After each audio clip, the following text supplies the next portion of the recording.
Les amis, j'espère que vous allez bien, c'est Joe White. Aujourd'hui, nouvelle vidéo. C'est très simple, il est midi 6. Je viens juste de débaucher, je reprends à 14 h. J'ai 1 heure devant moi pour faire du poisson, parce que je compte pas mon temps de trajet. Ce sera en 2 épisodes. Je sais pas quand est-ce que je vous tournerai le deuxième. Pour l'instant, on est sur le premier.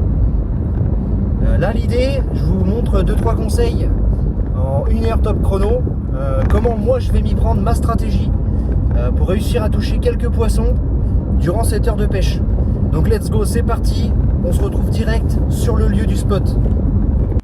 Bon, on est rendu sur le spot, juste derrière. Premier conseil, anticipe tes pêches, c'est-à-dire trouve tes spots à l'avance, c'est l'idéal. Là c'est une petite marque que je connais bien, je sais qu'il y a du poisson. On est sur carassin, black bass et carpe. Les black bass on va les laisser tranquilles, ils sont sur les nids, on n'y touche pas.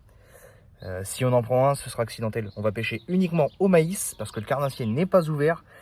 Malgré que cette mare ne soit pas soumise à la réglementation, on s'en fout. Voilà, s'il y a des lois qui ont été faites, c'est pour bien évidemment les respecter. Je suis venu hier amorcer. J'ai anticipé ma pêche d'aujourd'hui. Je sais que j'ai qu'1 heure, ça va être très court. Donc je suis venu amorcer, j'ai balancé une boîte de maïs sur le lieu où je voulais pêcher. C'est mon premier conseil. Sincèrement, anticipe ta pêche. Pars sur une pêche simple. Viens amorcer à l'avance si c'est possible. Et va sur des spots que tu connais où tu sais qu'il y a du poisson facile à faire. Voilà. Allez, on se met à la pêche. Quand je parlais de simplicité, aujourd'hui j'ai avec moi ma Mitchell Epic. C'est une canne téléréglable de 2,40 m grand maximum. Et en fait je l'ai équipée juste de 2 chevrotines et d'un hameçon. Ça suffira amplement pour les pêches qu'on va pratiquer aujourd'hui. Je vais venir mettre 2 maïs au bout de mon hameçon à truite. C'est vraiment une canne qui est faite pour la truite, c'est pas fait pour autre chose. Et donc juste ça, ça devrait suffire. Je reprends mes explications. Je vais venir piquer le maïs comme ça.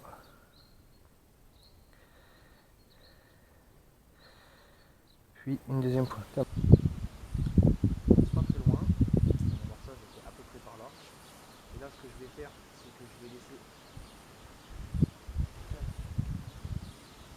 s'étendre. Je vais le laisser détendu de manière à ce que une prise, je vois le plus s'étendre comme là. Hop là, ça y est. Ça commence. Super. Instant. Vous voyez, l'amorçage a payé direct. Là, on a vraiment un beau poisson. Je sais pas ce que c'est, je pense que c'est une carpe. Ah, super. Une belle carpe. J'ai pas mon épisode, j'ai un peu le temps d'aller la chercher. C'est vraiment un carpeau, hein. Ça, c'est des gros poissons. Mais vous voyez l'amorçage d'hiver, il a payé tout. Les poissons sont moins méfiants.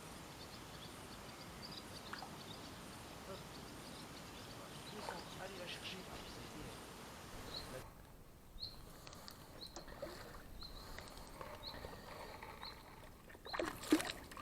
Hop, voilà, elle est dans l'épuisette, elle risque plus de se blesser. On va ouvrir le pick-up. Trop cool quoi. Trop cool, trop cool. Les gars, pensez toujours à emmener une pince avec vous. Là ça me sort d'un mauvais pas.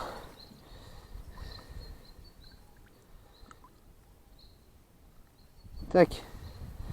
Superbe poisson. Allez. Merci. Trop cool. Bon, premier poisson validé. J'ai même pas eu le temps d'allumer la caméra. Bref. Du moins j'ai oublié. Parce que j'expliquais que hier, du coup je suis venu amorcer. Et à peine lancé, je pense que les carpes elles étaient encore en train de s'alimenter sur le maïs d'hier. Et c'est parti direct. Bon, c'est pas une grosse carpe, c'est vraiment un petit carpeau.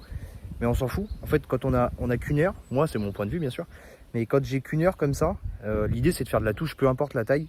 Je m'en fiche. Là j'étais vraiment, je pensais peut-être même pas faire de carpe. Je pensais que je serais peut-être plus parti sur des carassins. Mais ça me va bien. Maintenant on y retourne et on espère en faire d'autres. Il est midi 28. Dans 45 minutes il faut que je m'en aille. Donc on croise les doigts. Let's go.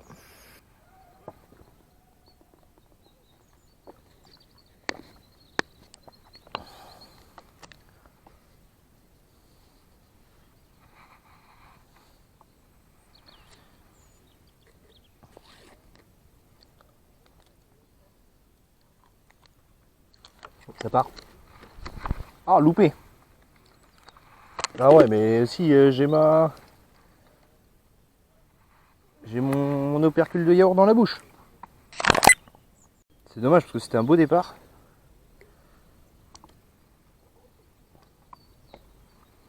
Bon, est-ce que je peux manger mon yaourt à la framboise tranquille? Ah, puis j'étais pas concentré alors.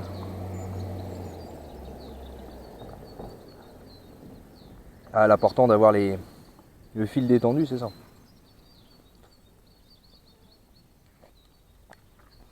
Hop.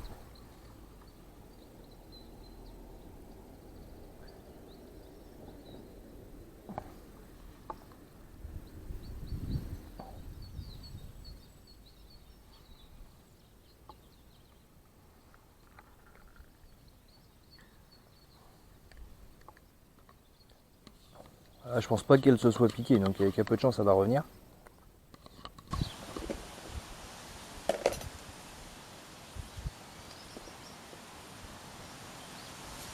Hop là, poisson. Ah, carafe.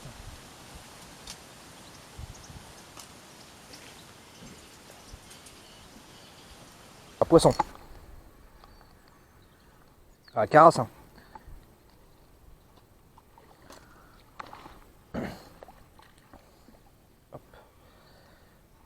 Ah, sur les petites cannes là, c'est la régalade.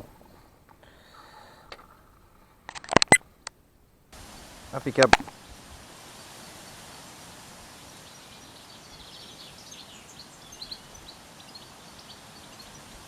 Allez. Oui, je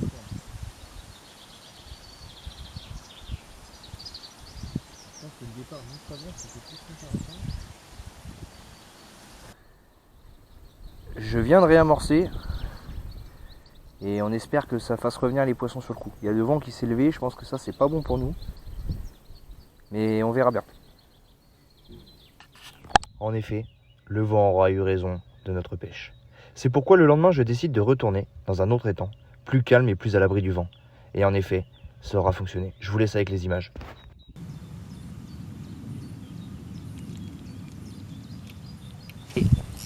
Bon, c'est parti, c'est parti. Oh, c'est bon, ferré.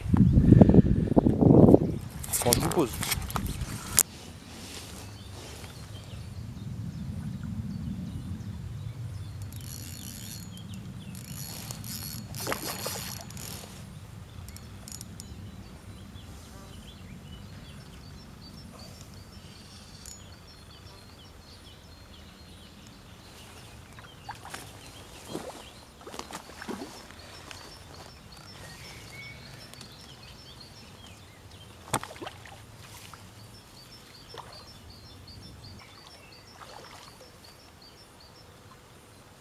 Pas dit son dernier mot.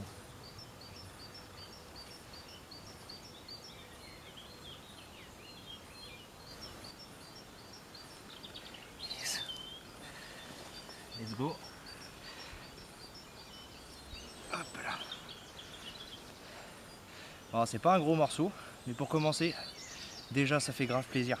La technique du maïs c'est top, hein, royal. Voilà. Un beau petit poisson, tout en énergie sur la canne Téléréglobe, c'est un vrai régal. Trop cool.